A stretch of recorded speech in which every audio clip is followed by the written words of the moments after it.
இந்த ஷார்ட்ஸில் நம்ம இங்கே இந்த காம்பவுண்டுக்கான நம்ம ஐயூபேக் நேம் தான் நம்ம வந்து பார்க்க போகிறோம். ஃபஸ்ட்டு இந்த காம்பவுண்ட் வந்து நான் வந்து ரீட்ரா பண்ணிக்கிறேன். ஓகேவா?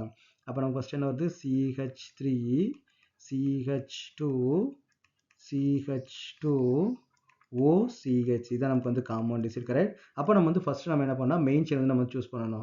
அப்போ பார்த்தா ஒரு பக்கம் ஒரு கார்பன் இருக்குது, இன்னொரு பக்கம் 3 கார்பன் டம் இருக்குது. அப்போ நமக்கு டவுட்டே கிடையாது, இதான் நமக்கு வந்து மெயின் செயின். நெக்ஸ்ட் நம்ம என்ன பண்ணோம், நம்பரிங் கொடுக்க போகிறோம். அப்போ இதான் நமக்கு வந்து ஃபர்ஸ்ட் கார்பன் வரும், இது நமக்கு செகண்ட் கார்பன் வருது, இது நமக்கு வந்து தேர்ட் கார்பன் வந்து வரும். அப்போ நம்ம வந்து ஐயூபேக் நேம் வந்து எழுத ஸ்டார்ட் பண்ணிடலாம். அப்போ ஃபர்ஸ்ட் பொசிஷன் நமக்கு என்ன இருக்குன்னு பார்த்தீங்கன்னா மீத்தாக்சி வந்து இருக்குது.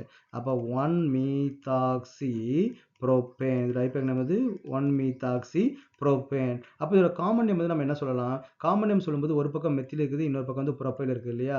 அப்போ நம்ம என்ன, சாரி, ஒரு பக்கம் மெத்தில் இருக்குது, ஒரு பக்கம் ப்ரோபைல் வந்து இருக்குது. அப்போ மெத்தில் ப்ரோபைல் ஈத்தர் அப்படின்னு வந்து சொல்லுவோம். காமன் நேம் நம்ம என்ன சொல்லும் போதுன்னா methyl. Okay, so methyl propyl ether. ஒரு பக்கம் எத்தில் இருக்குது, ஒரு பக்கம் ப்ரோபைல் வந்து இருக்குது. இது வந்து நமக்கு வந்து ஒரு ஈத்தர் காமன். ஸோ இதுக்கோட காமன் நேம் என்ன பார்த்தீங்கன்னா மெத்தில் ப்ரோபைல் ஈத்தர்.